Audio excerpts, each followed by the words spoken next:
Bom, pessoal, vamos falar agora sobre divisão euclidiana. Tem esse termo aí, mas na verdade é a divisão que a gente aprende, ó, quando é pequeno. É euclidiana devido a Euclides, que foi um dos primeiros matemáticos da história, conhecido até como pai da geometria, né? Tem trabalhos incríveis, uma das grandes mentes da matemática da história da humanidade. E ele é lá da Grécia Antiga, milhares de anos atrás, tá bom? Literalmente milhares de anos. Bom, a divisão euclidiana é aquela divisão que a gente conhece. Isso aqui é importante. Não é que eu vou ensinar você a fazer uma divisão, mas são elementos aqui que são importantes, algumas observações que podem servir como ideia e chave de alguns problemas, tá bom? Vou começar a falar disso aqui e aí em seguida vou fazer alguns exercícios da nossa apostila, tá? Então tem alguns objetos aqui da nossa divisão que a gente conhece bem, eu só vou revisar aqui alguns nomes. Então esse N é o dividendo, é isso mesmo, aquilo que a gente aprendeu quando era criança. Divisor, que é o quociente,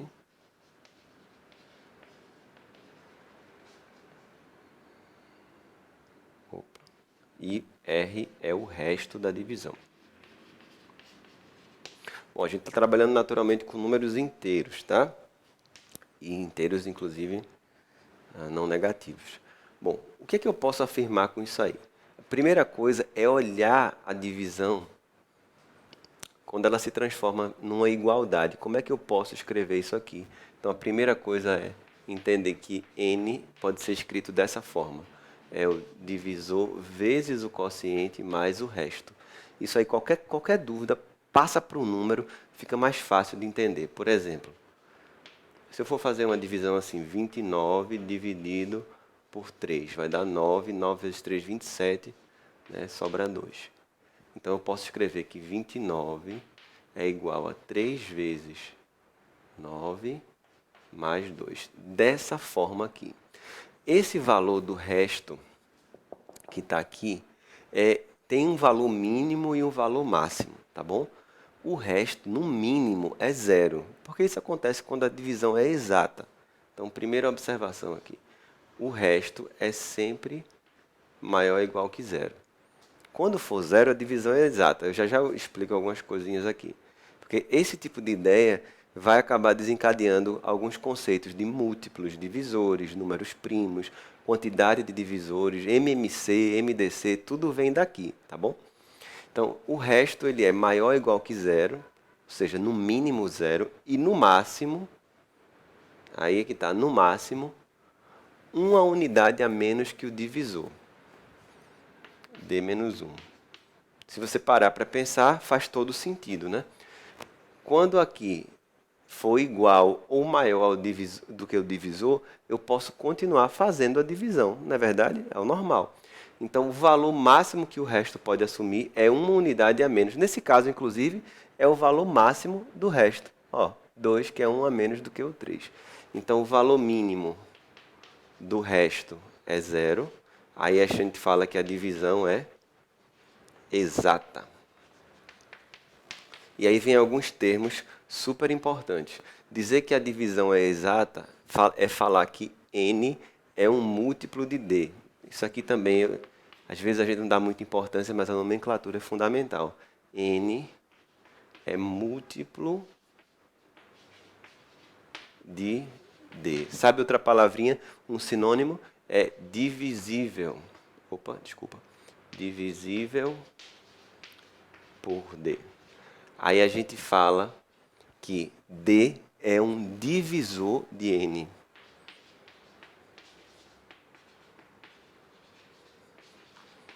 Ou a gente também pode dizer que D é um fator de N. É tudo a mesma coisa. Essa é um tipo de nomenclatura super importante. A gente vai ver situações aplicadas. Vou fazer alguns exercícios agora da nossa apostila com relação a critérios de divisibilidade, a condições de divisibilidade. Vamos fazer alguns probleminhas envolvendo sistemas de numeração, tá? Tem alguns que são mais simples e tem outros mais puxados. Vocês vão sentir a diferença do nível de questões, tá? Questões fáceis, médias e difíceis também, tá bom? Se liga. A primeira questão é a questão número 10. Tá na página 17 e 18, tá? Ela tem uma tabela bem grande aqui. Começa na página 17 e termina na página 18. Vamos entender como é que ela é feita, tá? É uma questão simples para a gente começar. Mas é importante, ela tem muita informação. E aí dá um trabalhinho porque você tem que fazer uma análise bem meticulosa aqui dos dados, somar tudo bem direitinho para não errar. Porque não dá, se aproximar, se contar errado, somar errado, um detalhe, erra a questão, tá? Então, muito cuidado. Ela é simples, mas é perigoso você não respeitar muito a questão, tá? Porque é muito fácil e às vezes a gente perde por causa disso. Bom, o período de um ano é assim distribuído por meses e dias. Então tem uma tabelinha só dizendo quantos dias tem cada mês do ano, que às vezes a gente até esquece como é que decora, 31 ou 30, 31 ou 30. Tem gente que faz até no dedo, né? 31, 30, 31, não sei se vocês fazem assim também. Quando eu era pequeno eu fazia dessa forma. Mas aí tem dizendo quantos dias tem cada mês do ano, inclusive fevereiro, 28 ou 29 dias, dependendo se for bissexto ou não, tá? E aí começa a pergunta propriamente dita. Se o dia 6 de maio, aniversário do CMRJ, Colégio Militar do Rio de Janeiro, ocorreu em um sábado, em certo ano, em qual dia da semana do mesmo ano será o dia 25 de dezembro, dia de Natal? Bom, qual é o trabalho que a gente vai ter extra nessa questão? Vai ter que fazer um somatóriozinho do dia 6 de maio. Você vai ter que fazer essa contagem, tá? 6 de maio até o dia 25 de dezembro. Então a gente vai ter que descobrir quantos dias tem nesse intervalo. Você pode usar essa tabelinha e somar tudo, tá? Ou você pode ver qual é a melhor estratégia, mas vai ter que chegar à conclusão quantos dias são. São 233 dias, né? Eu já fiz essa conta aqui. 233 dias. E aí no dia 6 caiu no sábado. O que é que vai, como é que a gente vai descobrir, né? Felizmente os dias da semana, né, formam uma sequência periódica, ou seja, de 7 em 7 vai se repetindo, se repetindo, se repetindo. Então, dia 6 de maio caiu no sábado, mais 7 dias dá dia 13, também caiu no sábado, mais 7 dias dá dia 20, também caiu no sábado, e assim por diante. Só que aí não tem condição de eu ir contando, né? Sábado, domingo, segunda, terça, quarta, sábado, domingo, ou seja, não tem como. Mas como é de 7 em 7, qual é a ideia que a gente usa? Eu imagino que vocês, inclusive, já conhecem esse raciocínio. Então, se conhecem, vão lembrar bem aqui, né? A gente vai dividir por 7 para saber quantos blocos tem, ou seja, quantas semanas se passaram inteiras, ou seja, quantas vezes caiu no sábado novamente. Então, vamos lá, 23 por 7, né? 3 vezes 7, 21, né? 3, 21, sobra 2. Desce o 3, 3 de novo, 3 vezes 7, 21, sobra 2, da mesma maneira. Então, o que é que significa isso? Vamos fazer uma pequena interpretação. Eu sei que aqui, já sei quanto é que vai dar, mas só entender. São 33 blocos, 33 semanas, ou seja, são 33 vezes que vai cair no sábado, tá? E aí sobram 2 dias. Isso aqui é a coisa mais importante. Porque toda vez que vai andando de 7 em 7, cai no sábado novamente. Eu quero saber qual é o dia que vai terminar. Então, conta comigo aqui. Sábado, depois do sábado, vem o domingo. Depois do domingo vem a segunda-feira. Quer dizer, se o resto fosse zero, era no sábado, porque foi semana inteira, fechadinha. Se o resto fosse um, domingo, como o resto é 2, é uma segunda-feira. Então, resposta segunda-feira. E se o resto fosse 3? Terça, e assim por diante, tá bom?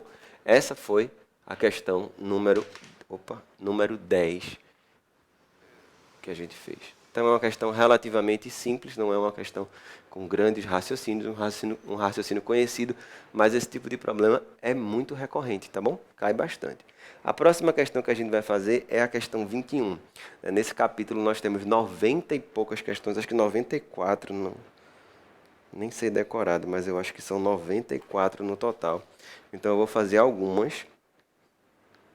Como é um capítulo que é de um conteúdo de matemática básica, Então, eu botei bastante questão para praticar e uma boa parte das questões aí, uma boa parte, ela é formada por questões mais simples, questões mais tranquilas. Então, é uma aula que flui bastante, ou seja, vocês vão fazer muitas questões sem grandes dificuldades, tá bom?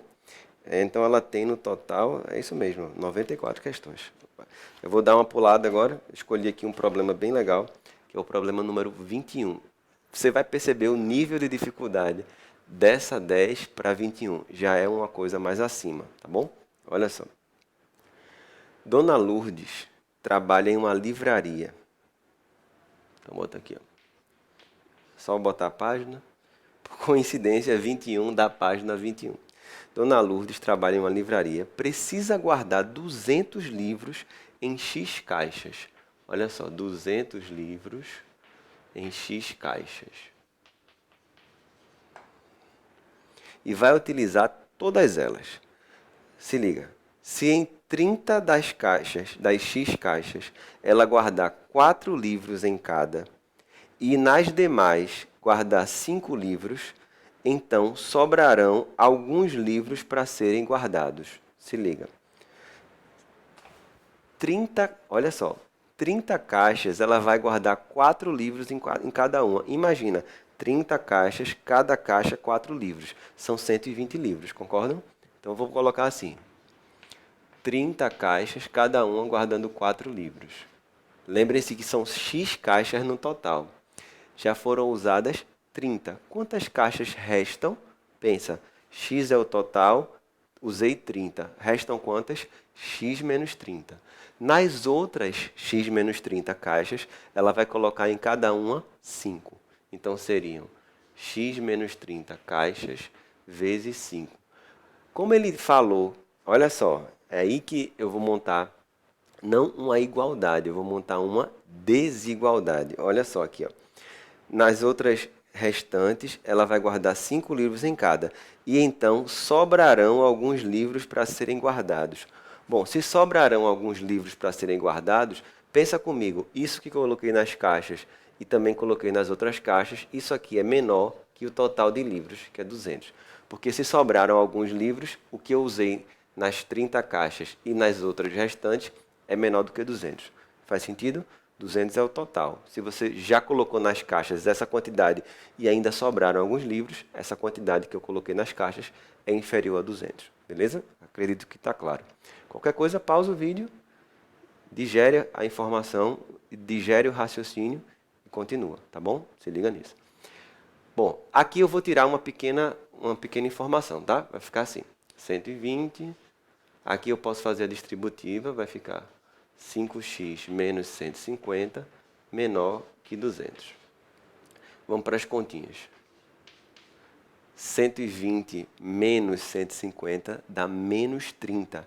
Esse menos 30 passa para o lado de lá, somando mais 30. Então, fica 230, tá bom?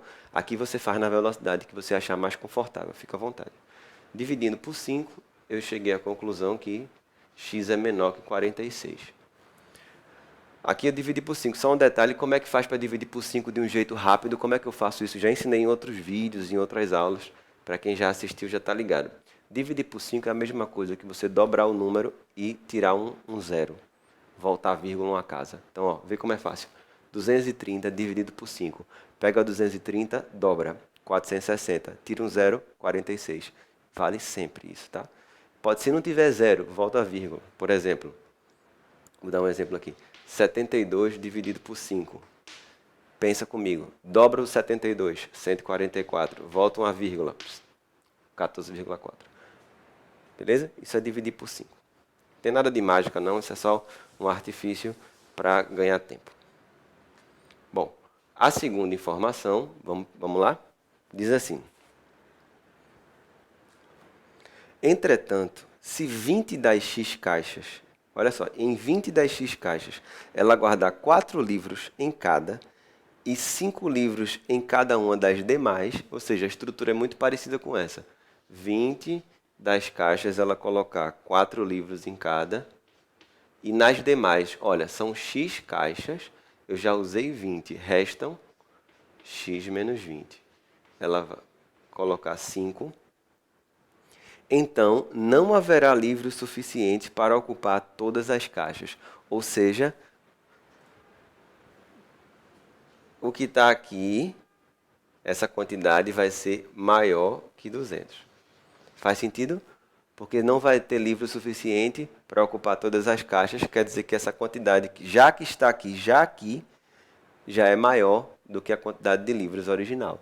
É o mesmo raciocínio que eu usei aqui para constatar que isso é menor, eu vou usar aqui para constatar que é maior, beleza? É só o raciocínio contrário. Aqui sobraram livros, aqui faltaram caixas. Se faltaram caixas é porque tem mais livros do que o total. Faz sentido? Bom, 80 mais 5x menos 100 maior do que 200. E aí fica 5x, olha a continha. 80 menos 100 menos 20, passa para cá mais 20, fica 220. Vamos dividir agora. Olha aí de novo, agora você faz sozinho. 220 dividido por 5, bora lá? Dobra o número. 440 divide por 10, ou seja, tira um zero ou volta uma vírgula, 44. Aí olha que intervalo legal, né?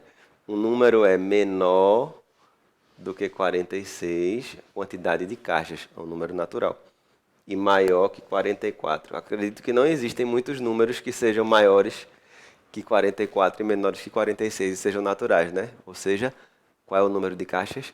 45. Então a gente conclui que o número de caixas é 45. E aí, ele faz uma perguntinha. A soma dos algarismos do número x. X é 45. A resposta, só para marcar no gabarito, soma dos algarismos. 4 mais 5, 9. Alternativa B de bola. Então tá aí o segundo problema, percebeu? Já foi um temperinho mais interessante. Em relação à dificuldade daqui para cá, já é bem diferente. Então, em muitas questões vocês vão fazer de um jeito bem rápido, outras ficam um pouquinho mais complicadas, tá bom? Tem mais questão para a gente fazer também, tá bom? Continuando o nosso passeio aí pelas questões, vamos pular um pouquinho aí. A gente estava na questão 21, vamos para a página 33, questão 55. É uma questão de uma temática bem recorrente em problemas, né? Todo mundo já deve ter encontrado alguma questão que coloca uns algarismos escondidos para a gente descobrir a partir de alguma operação. Pode ser qualquer operação, divisão, multiplicação. Aqui eu coloquei um de adição e a gente vai fazer a 55 e depois a 51. Essa aqui é bem mais simples do que a anterior e essa aqui é mais difícil, tá? Então a gente vai fazer uma mais fácil e terminar com uma mais difícil, tá bom? Vamos lá. Basicamente é o seguinte, nessa revista Amazing Fantasy, ele diz que é publicada pela primeira vez uma história do Homem-Aranha, e ele se tornaria o herói mais popular da Marvel. Bom, isso foi em 1962. Aí tem dizendo o seguinte, no texto, indica o exemplar de número 15 da publicação, né? No texto aí, hashtag 15. Entretanto, podemos utilizar símbolos com outros significados. Na adição abaixo, o jogo da velha, arroba e o asterisco substituem alguns algarismos. Em sequência crescente, quais os valores obtidos para os referidos símbolos? Então, basicamente, ele quer saber o seguinte. Quando eu fizer essa operação de adição, quais são esses números aqui? Lembrem-se que esses símbolos representam dígitos, tá? Não esquece disso. Às vezes a gente está na pressa e acaba confundindo. Representar dígito quer dizer que é no mínimo 0 e no máximo 9. Não existe dígito com 10, 11. Dígito tem um algarismo só, tá? Fica ligado. E aí isso é uma operação de adição. Bom, como eu estou somando, olha só como é simples. 2 mais jogo da velha está dando 9. Portanto, esse jogo da velha aqui, ele só pode ser 7. 2 mais 7 dá 9. Como a soma aqui foi menor do que 10, não tem a historinha de sobe 1. Não tem isso. Beleza? Então tá tudo tranquilo aí. Para descobrir quanto vale o arroba, a gente vai pensar o seguinte. Arroba mais 8 foi 1. Mas não tem como dar 1, né? Se foi 1 aqui é porque deu quanto? 11. Aí fica 1 aqui e sobe 1. Mas vamos lá. Para que essa soma de 8 com o número de um algarismo, lembra que cada símbolo é um algarismo, somou, deu 11, é porque aqui vai ter que ser quanto? 3. Aí, 3 mais 8, 11, sobe 1. Beleza? 1 mais 5, 6. 6 mais alguma coisa deu 0. Não é que dá 0, né? Termina em 0. 6 mais quanto? Dá 10, no caso. Mais 4. Então, asterisco é 4. Então, 3, 4 e 7. Essa é a resposta. Foi mais simples, né? Fiz isso para a gente dar uma respirada, para fazer uma questão mais interessante, um nível já mais alto, pode cair em vários vestibulares, tá? De qualquer nível, desde um vestibular com a prova de matemática mais básica até uma mais avançada. Então é super importante saber fazer essa questão aqui, número 51 da página 31. Fica ligado que eu vou fazer agora. Aristeu e seu irmão nasceram nos séculos 20 e 21, respectivamente, tá bom? O que é que eu vou usar? Aristeu nasceu no século 20, ele nasceu em 1900 e pouco. E o outro nasceu no século 21, nasceu em 2000 e alguma coisa, tá bom? Então ele diz assim, deixa eu colocar aqui, Aristeu nasceu no século 20 e seu irmão, ele não fala o nome do irmão não, né? Eu vou colocar irmão. Século 21. Neste ano, 2018, quer dizer, essa questão foi do ano de 2018, os dois já fizeram aniversário. A idade de cada um deles, agora se liga, a idade de cada um deles é a soma dos 3 últimos dígitos do ano de seu respectivo nascimento. Beleza? Então, a idade de cada um deles é a soma dos dígitos do ano do nascimento. Qual é a soma das idades dos dois irmãos? Bom, vamos lá tentar descobrir isso aqui. Bom, eu sei que aqui foi 1900 e alguma coisa. Esse alguma coisa é o finalzinho do ano. Eu vou dizer que ele nasceu em 1900 e AB. Beleza? 1900 e os 2 últimos dígitos eu não sei. E aqui, como foi no século 21, ele nasceu em 2000 e CD. Não sei quais são os outros 2 dígitos finais, tá bom? Então eu chamo dessa forma. Aí eu vou precisar que você lembre das nossas aulas de sistema de numeração decimal. Milhar, lembra? Milhar, centena, dezena, unidade. Então vamos entender o seguinte. Primeira coisa, como é que se calcula a idade de uma pessoa? E aí? Pensa na tua idade. Como é que você vai saber a sua idade? Vê se faz sentido. É o ano que você está menos o ano que você nasceu. Faz sentido isso? Então, estamos no ano de 2020. Por exemplo, eu nasci em 1986 e hoje é 2020. Eu já fiz aniversário esse ano.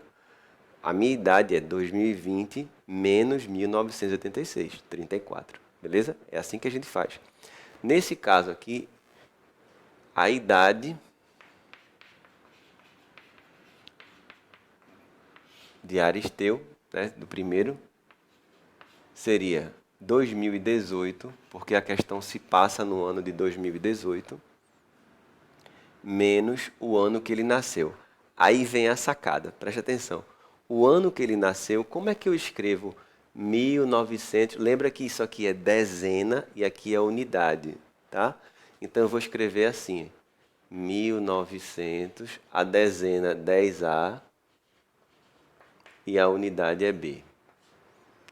Pensa direitinho, tá? O A, dezena, B, unidade. Dezena está multiplicado por 10. 1900, dezena vezes A, mais B. Lembrem-se que A, B, C e D são dígitos de 0 a 9. Um algarismo só, beleza? Não esquece disso. Bom, a idade do irmão de Aristeu, usando o mesmo raciocínio, seria 2018 menos aqui 2000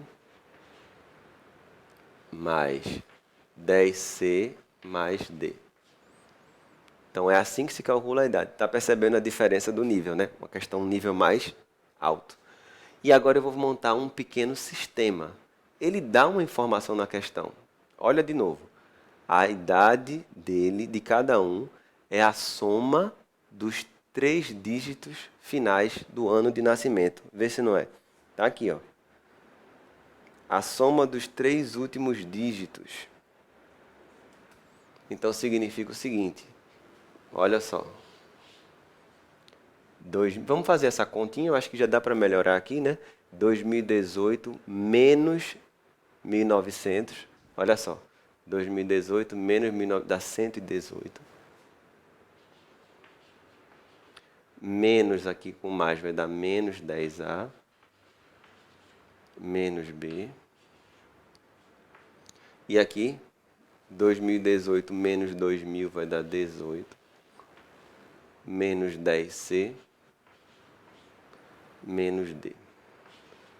A idade de cada um, ele fala que, presta atenção, a soma dos 3 últimos dígitos do ano do nascimento. Olha os 3 últimos dígitos do ano do nascimento. 9, A, B. Então aqui, 9 mais A mais B. E a idade do irmão de Aristeu, os 3 últimos dígitos, 0 mais C mais D. Aí você, caramba, como é que eu vou resolver isso? Calma, lembra pela condição do problema, tá? Os números A, B e C são algarismos de 0 a 9, não esquece. Então aqui, o que é que eu vou fazer? Vou passar o que tem que passar para cá, o que tem que passar para lá. Vamos fazer o seguinte, menos 10A, se eu passar para lá, vai passar somando, e esse menos B vai passar somando. Então vai ficar 11A mais 2B, e esse 9 passa para lá subtraindo, vai dar 109, né? 118 menos 9. 9, 9, 18, 109. E aqui, fazer a mesma coisa. Vou passar para cá, vai ficar 2D e vai ficar 11C. 11C mais 2D igual a 18. Lembrem-se de uma coisa importante. A, B, C, vou colocar aqui. A, B, C e D são números desse conjunto aqui, tá? Ficou apertadinho, mas beleza. São números que estão aqui. Então você vai olhar para essa equação e ver qual é o único valor possível para C e D que isso fique igual. É aí que você tem que pensar um pouquinho. Essa parte pode ser um pouco mais difícil.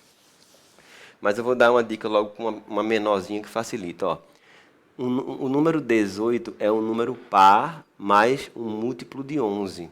Como o C é um valor limitado, né, não pode ser muito grande, senão passa de 18. Então aqui, por exemplo, ou C é 0 ou C é 1. Só que se o C for 1, isso aqui dá 11. Aí aqui teria que ser 7. Mas aí o D não seria um número inteiro. Então a única possibilidade que tem para isso aqui dar certo é se o C for 0 e o D for 9. 11 vezes 0, 0. 2 vezes 9, 18. É a única possibilidade. E aí, eu tinha que fazer assim? tinha que fazer assim mesmo. Nesse caso, você, pelas condições do problema, teria que perceber isso. Agora, vamos dar uma olhada aqui. Talvez essa não seja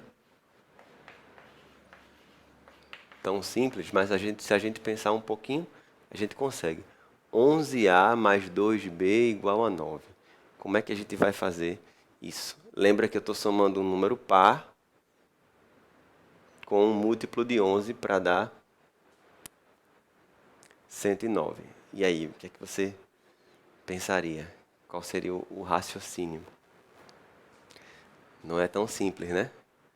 Primeiro, vou só dar algumas dicas sobre números, tá? Um número par, mais para dar um número ímpar aqui, ó, um número par, que é 2b, tem que ser somado com um número ímpar. Então, esse múltiplo de 11 tem que ser um múltiplo ímpar. Então, é 11 vezes 1, 11 vezes 2, 11 vezes 3, 11 vezes 4, 11 vezes 5. Tá? Alguma coisa do tipo, beleza? E aí? 3 segundos. E aí, conseguiu? Vamos lá. A igual a 9, fica 99. E B igual a 5, fica 10. 99 mais 10, 109. Beleza? Então, conseguimos descobrir todas as letras. Tá? A pergunta dele é, qual é a soma das idades? Vamos lá lembrar das idades? A idade de um é esse aqui, a idade do outro é essa daqui. Né? Então, Aristeu, né? A idade de Aristeu vai ser 9, mais A, mais 9, mais B, mais 5. 9, 9, 18, 18 com 5, 23. E a idade do irmão de Aristeu, coitado, não tem nome não, ficou só irmão. A idade do irmão é 0 mais C mais D. 0 mais C, que é 0 também, mais D, que é 9. Então, o irmão dele tem 9 anos. A pergunta no final é, qual é a soma das idades? Então, a resposta, 32. Beleza? Olha só.